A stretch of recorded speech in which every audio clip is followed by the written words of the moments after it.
Kenapa kita harus hidup kudus, saudara? Hidup kudus itu bukan pilihan bagi orang Kristen, tapi keharusan. Kalau pilihan boleh iya, boleh tidak. Tapi kalau keharusan, mau atau tidak harus mau, ya. Dan tentu ada alasan kita disuruh hidup kudus itu kenapa, saudara? Silakan duduk, Bapak Ibu. Shalom. Apa kabarnya hari ini? Luar biasa ya. Tema firman Tuhan hari ini adalah hidup yang kudus seperti Kristus ya, dan tema besar adalah hidup meneladani Tuhan Yesus. Saudara, bicara tentang kekudusan itu ya sesuatu yang kayaknya hari-hari ini sudah langka. Ya, orang Kristen mulai terbuai ya, dan namanya hidup kudus itu sudah agak mulai dilupakan. Bahkan banyak orang yang berkata begini, enggak usah terlalu rohani-rohani lah ya. Ngapain kudus-kudus ya, kan Tuhan sudah mati buat kita. Darahnya sudah tercurah dan dosa kita sudah diampuni. Ya, apalagi orang Kristen kalau udah ngomong dosa masa lalu, dosa sekarang, dan dosa yang akan datang. Enak sekali jadi Kristen ya. Tapi hari ini kita disuruh belajar untuk hidup seperti Kristus hidup, yaitu hidup dalam kekudusan. Kenapa kita harus hidup kudus, saudara? Hidup kudus itu bukan pilihan bagi orang Kristen, tapi keharusan. Kalau pilihan boleh iya, boleh tidak. Tapi kalau keharusan, mau atau tidak harus mau, ya. Dan tentu ada alasan kita disuruh hidup kudus itu kenapa, saudara? Yang pertama, kita harus hidup kudus karena Tuhan itu kudus. Amin. Dan tanpa kekudusan kita tidak bisa melihat Tuhan. Melihat aja enggak bisa loh. Ya, apalagi mengalami Tuhan, apalagi doa kita dijawab Tuhan. Melihat Tuhan aja enggak bisa. Tapi banyak orang Kristen pede ya. Iya, saya percaya Tuhan mengasihi dan menyayangi saya karena Dia adalah sahabat saya.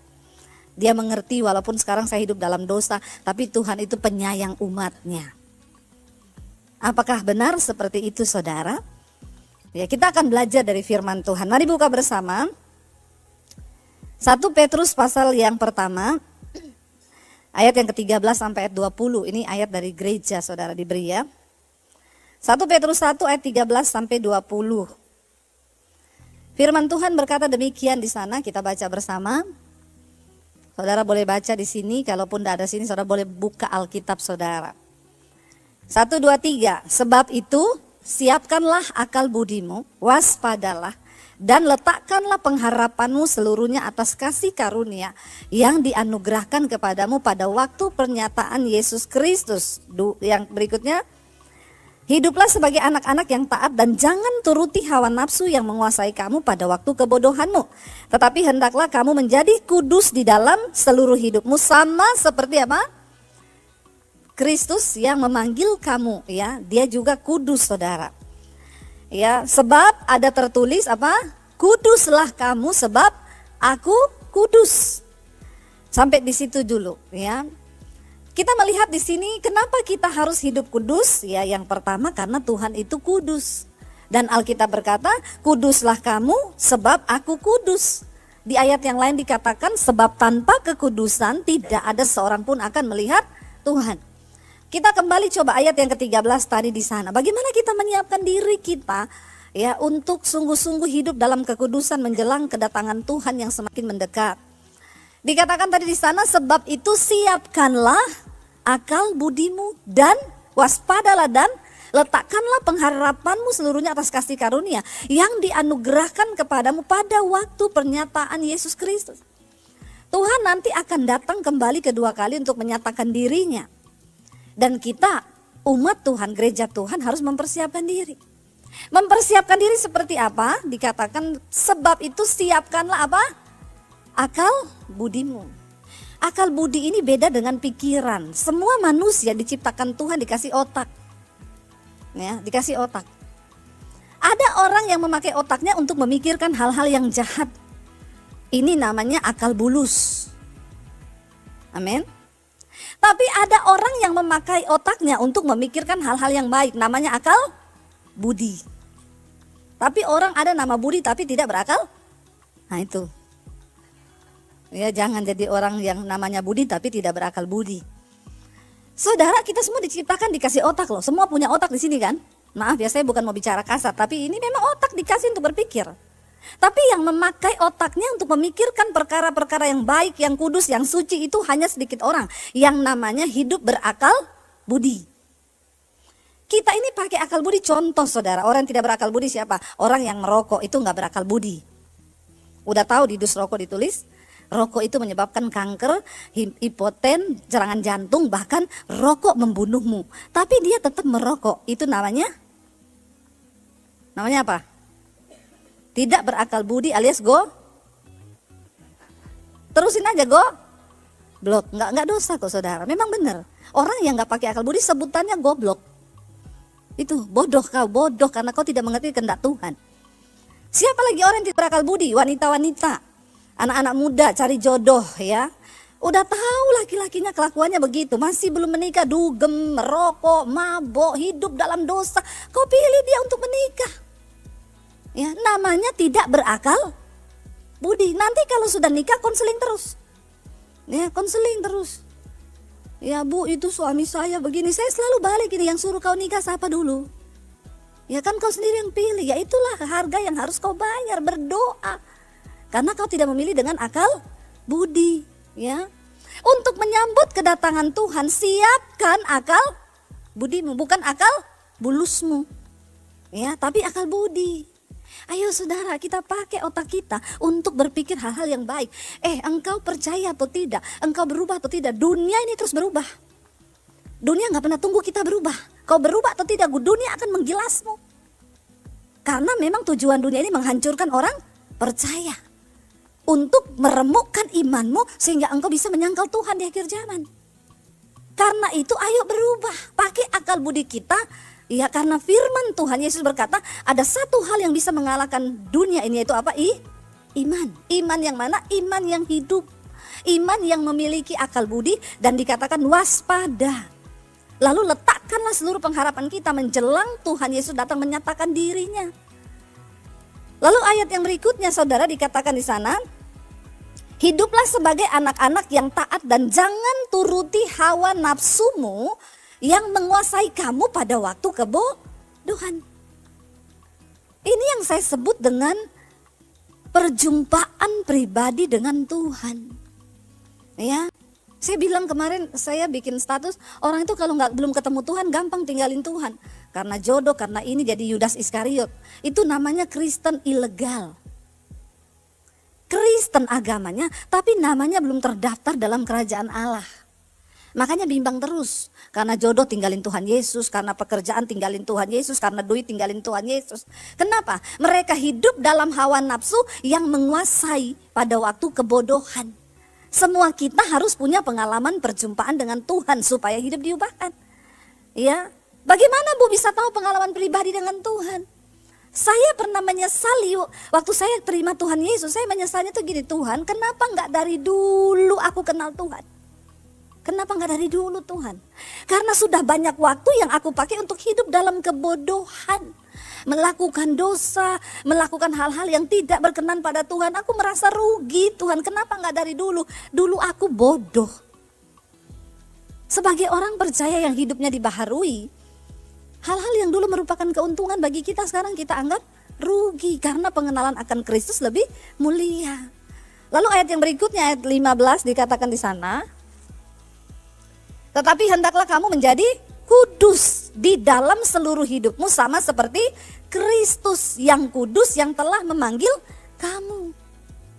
Kenapa kita harus hidup kudus? Karena Kristus yang panggil kita ini kudus.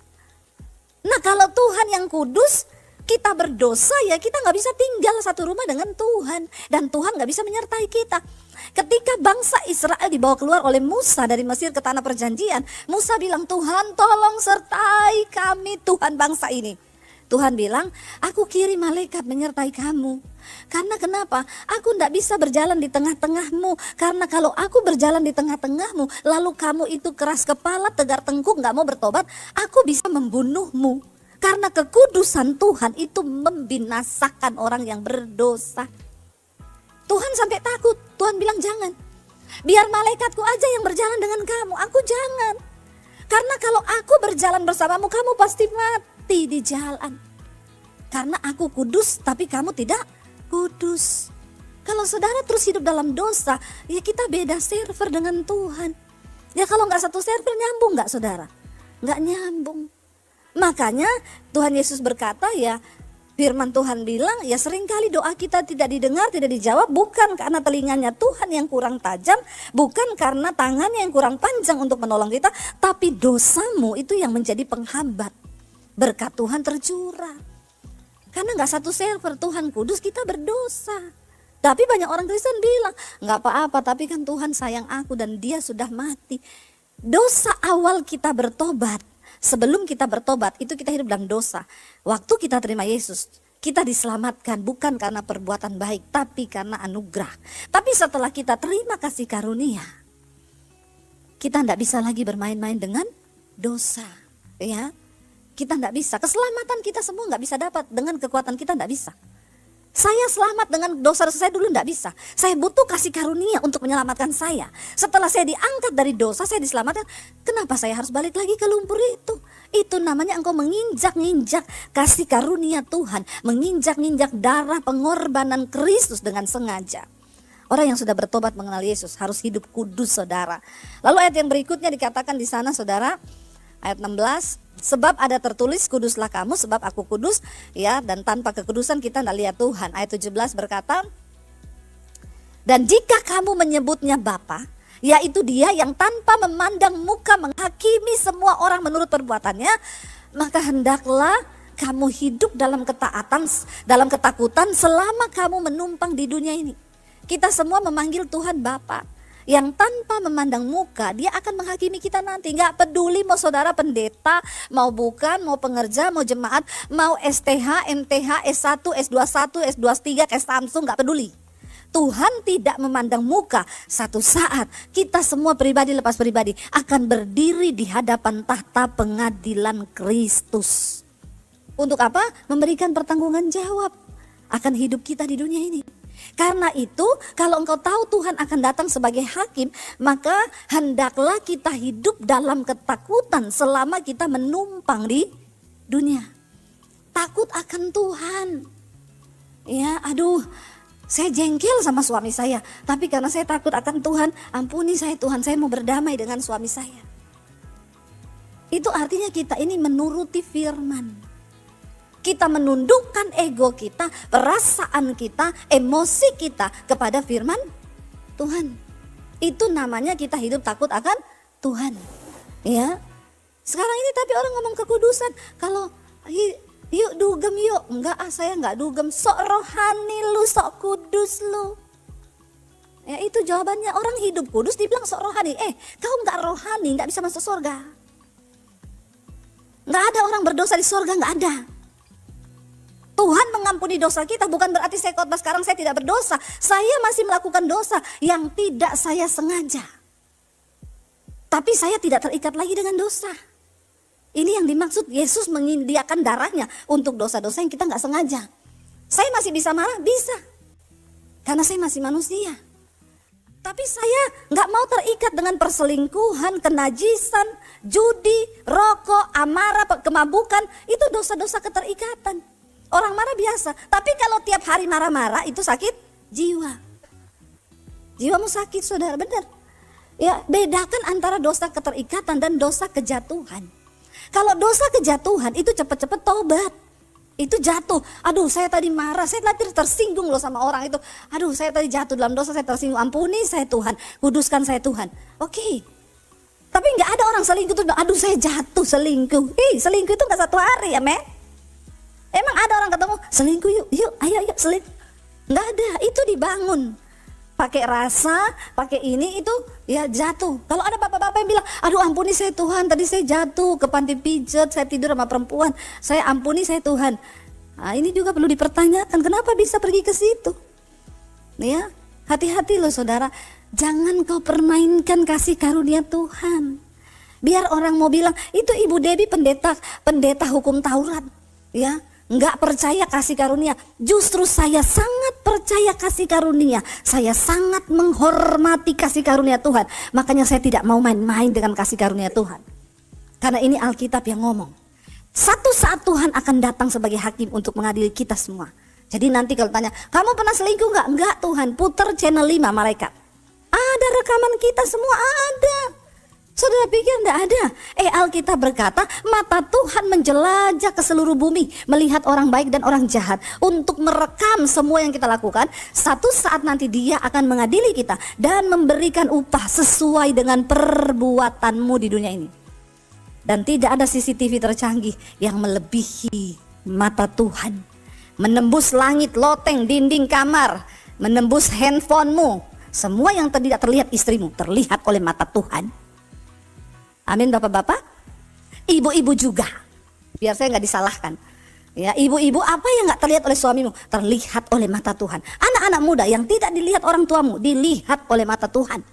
Terus kita mau apa? Hiduplah dalam ketakutan selama kita menumpang di dunia ini. Lalu berarti kalau Tuhan datang sebagai hakim nanti akan ada kiamat. Yes, ya. Kiamat sudah di depan mata. Menurut ramalan, ya, prediksi kematian Paus Paulus, ya, kemarin kita berduka, seluruh dunia berduka, ya. Salah satu hamba Tuhan di dunia dipanggil Tuhan. Ya, ada prediksi yang berkata bahwa Paus itu hanya sampai 112, ya. Yang kemarin meninggal katanya sudah 111 kalau saya nggak salah sih. Ya, dan nanti setelah ini akan ada penggantinya. Nah, itu sudah Paus terakhir. Setelah itu kiamat, konon katanya. Ya, tapi kita harus kembali pada firman Tuhan. Ya, orang mau memprediksi apa boleh-boleh aja, namanya juga prediksi, tapi tolak ukur kita adalah firman. Di satu sisi Jepang sedang mempersiapkan panitia kiamat. Ya, lagi dicari ini siapa yang bisa dia menerima tenaga kerja loh, yang terutama anak-anak muda yang ahli IT. Karena perkiraan 2030 akan ada asteroid yang besar menabrak bumi dan mereka berprediksi itu adalah akhir dari bumi ini. Nah, mereka tuh cari ahli-ahli IT yang bisa membelokkan ini berapa derajat mungkin ini asteroid bisa dibelokkan agar nggak tabrakan sama bumi. Ini Jepang ini saudara. Ya, karena mereka prediksi 2030 itu bisa bertabrakan asteroid dengan bumi. Jepang lagi memikirkan panitia kiamat. Indonesia sibuk mikir ijazah palsu. Kasihan bangsa kita ini ya. Aduh, cuma soal ijazah saja masih diragukan keaslian dan kepalsuannya. Saya bingung, orang lain, negara lain sudah bikin robot, bikin yang 10G apalah itu ya, kamera canggih. Indonesia loh, ijazah aja asli atau palsu masih bingung. Please saudara, jangan tertawa buat bangsamu, doakan bangsa ini. Sangat tidak penting. Orang sudah memikirkan hal-hal yang ke depan, mempersiapkan tim ahli untuk membelokkan berapa derajat asteroid di luar angkasa sana. Dan Indonesia masih mikir ijazah asli dan palsu. Astagfirullah, subhanallah. Apapun prediksi manusia, ya boleh-boleh saja orang memprediksikan kiamat toh. Saya tapi selalu suka kembali kepada firman Tuhan, ya. Bukan kembali ke laptop, kembali ke firman Tuhan. Mari kita lihat bersama 2 Petrus. Apa yang Alkitab katakan tentang akhir zaman? Kiamat. 2 Petrus 3 ayat 10 sampai 13. 2 Petrus pasal yang ketiga ayat 10 sampai 13 saudara. Nah, ini firman Tuhan yang bilang. Jadi kita boleh dengar mau dari sini ada prediksi, dari sana ada prediksi, balik lagi ke firman. Baca 1, 2, 3. Tetapi hari Tuhan akan tiba seperti pencuri.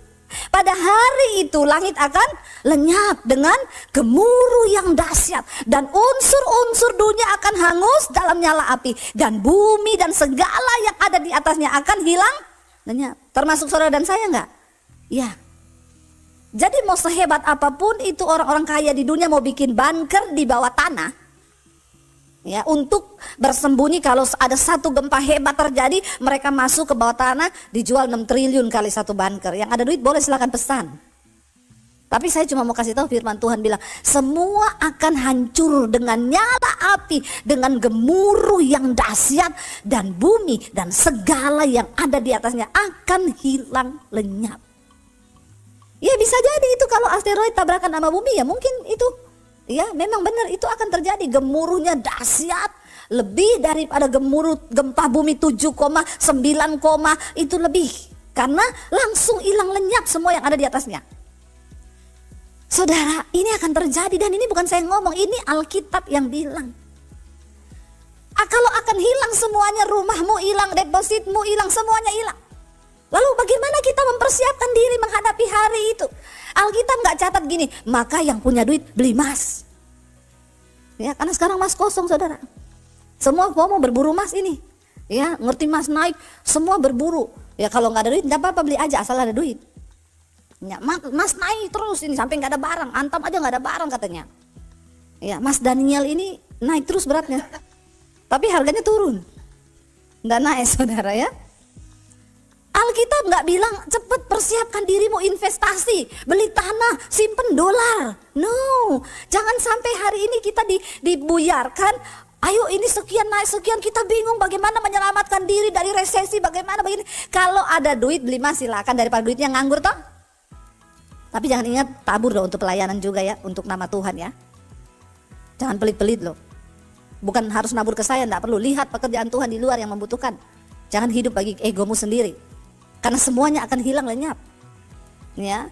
Ibu-ibu mau kau beli tas 2M, 3M, hilang lenyap. Terbakar dunia ini, gemuruhnya hancur, nyala api yang luar biasa.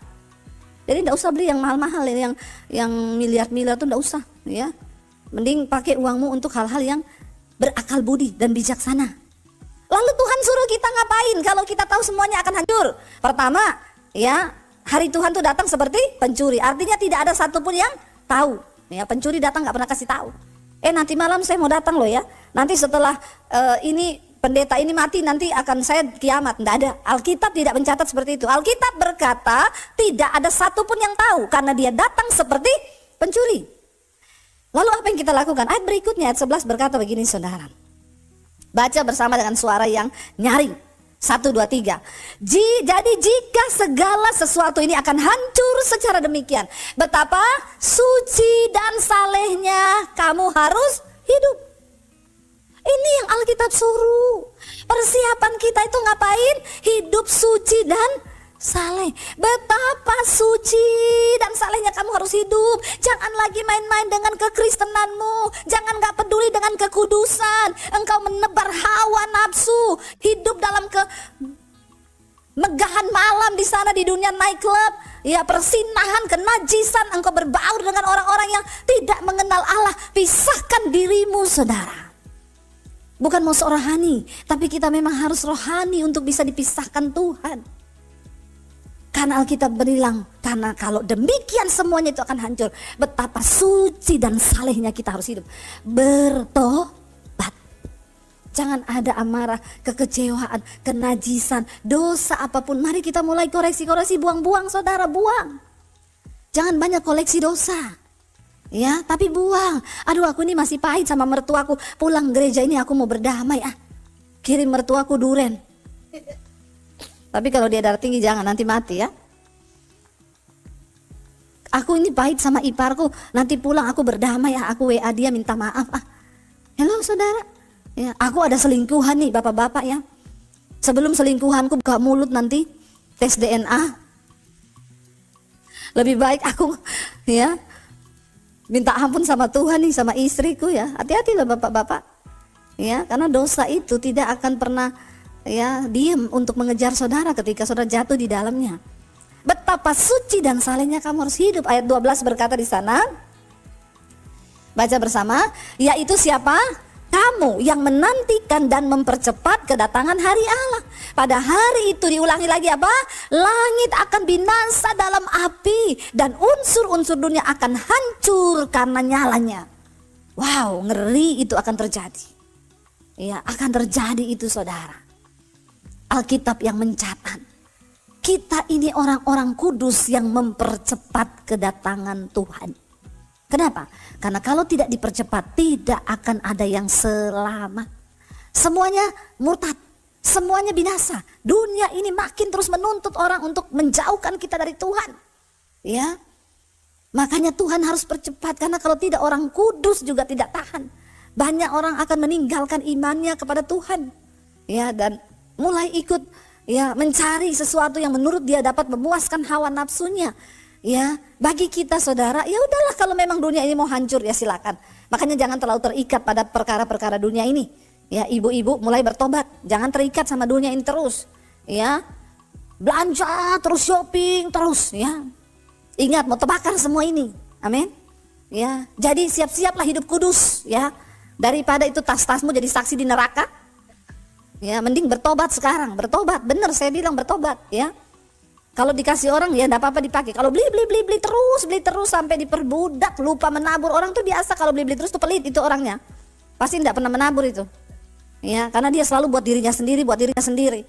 Ya, tapi saudara, dikatakan di situ, ayo kita ini menantikan kedatangan Tuhan, kita ini mempercepat kedatangan Tuhan itu. Karena kalau nggak dipercepat tidak akan ada yang selamat. Tapi ada janji Tuhan. Jangan cuma berhenti di situ hancur dan nyala api. Lah terus gimana kita ini nasibnya yang percaya pada Tuhan? Alkitab selalu memberi janji bagi kita yang percaya dan itu pasti akan digenapi. Ayat yang terakhir 13 baca bersama. Tetapi sesuai dengan janji Tuhan, kita menantikan langit yang baru dan bumi yang baru di mana terdapat kebenaran. Karena dunia yang sekarang yang kita kenal ini sudah kotor, udah bejat, udah banyak dosa, tempat keadilan sudah tidak ada keadilan kata firman Tuhan. Kita menantikan dunia yang baru, bumi yang baru dan langit yang baru. Di mana di sana hanya terdapat kebenaran. Tapi ada orang bilang begini sama saya, Bu nanti berarti di surga itu kita ngapain aja ya? Udah nggak ada dosa ya? Bete banget ya? Ini memang setan punya anak buah saudara. Dia bilang udah nggak ada selingkuh, nggak ada dugem, berarti aduh bete banget ya di surga ya. Saya bilang kau pilih dari sekarang aja binasa. Ya, ada loh orang berpikiran begitu loh saudara, dia nggak menantikan langit yang baru.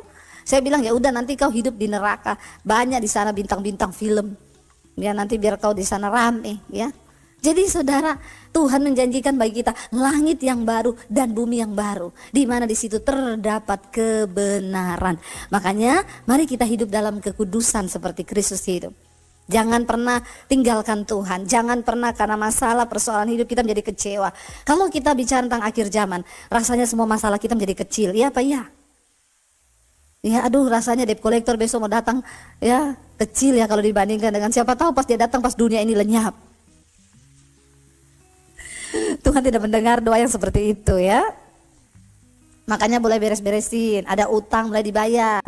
Ya jangan kau pikir nanti Tuhan lupa itu utang, selesaikan. Apa yang perlu kita beresin hari-hari ini. Selama masih dikasih waktu. Ya berita tentang akhir zaman tuh harus terus didengungkan hari-hari ini. Karena kedatangan Tuhan memang sudah sangat dekat. Tapi orang yang hidup dalam kekudusan, yang terus bertahan, ada langit yang baru, ada bumi yang baru, di sana terdapat kebenaran. Saya undang para imam musik maju ke depan. Kita mau datang sama Tuhan saudara, kita mau katakan di hadapan Tuhan, kudus, kuduslah, kuduslah Tuhan Allah semesta alam. Kita naikkan. Bangkit berdiri bersama saudara. Katakan pujian ini. Kudus, kuduslah, kuduslah Tuhan Allah semesta alam. Kudus, kuduslah, kuduslah Tuhan, surga bumi menyembah-Mu.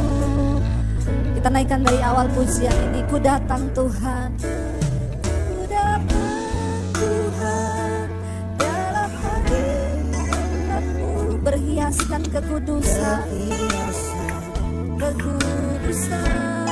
Seluruh surga sujud menyembah, sujud menyembah. Ku tersungkur dan berseru, dan berseru. Kuduslah, kuduslah Tuhan Allah semesta alam.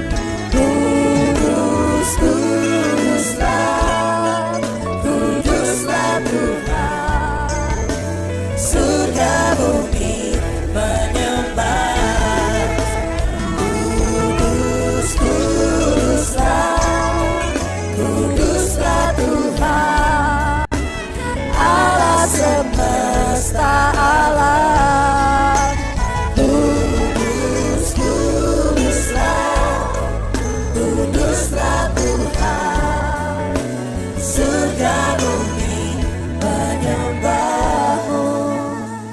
Mari tutup mata dalam hadirat Tuhan saudara. Datang dalam hadirat Tuhan berhiaskan kekudusan. Persiapkan akal budi kita hari-hari ini. Hidup di dalam kesucian dan kesalehan. Jika engkau tahu betapa semuanya akan hancur secara demikian, betapa suci dan salehnya kamu harus hidup. Hari ini kita mulai dari rumah tangga kita. Suami istri hidup dalam kebenaran, dalam damai sejahtera, bukan dalam kemarahan dan pertikaian. Kudus dalam seluruh hidup kita, supaya kita dan seisi rumah kita, anak-anak kita diselamatkan Tuhan. Biar kita terus berdoa, Tuhan jangan pisahkan kami ketika waktu itu datang. Ketika dunia ini hancur begitu luar biasa dalam nyala api. Kami mau Tuhan, kami dan seisi rumah kami boleh diselamatkan sampai pada kekekalan yang akan datang. Sampai kami boleh bersama-sama di langit yang baru dan bumi yang baru. Masih ada kesempatan saudara berdoa untuk anak-anak. Mereka yang belum mengenal kebenaran, bawa dalam Tuhan. Kalau hari ini ada dosa dalam hidup kita, ada kenajisan, ada amarah, ada kebencian, bilang Tuhan kami mau buang semua itu. Kami mau tinggalkan segala hal yang tidak berkenan itu. Agar kami layak di hadapan Tuhan. Agar kami dapat berkata di hadapan-Mu Tuhan. Terimalah kiranya berkat rahmat anugerah dari Allah Bapa, cinta kasih dari Tuhan Yesus Kristus, penyertaan Allah Roh Kudus yang akan terus menyertai hidup kita mulai dari hari ini bahkan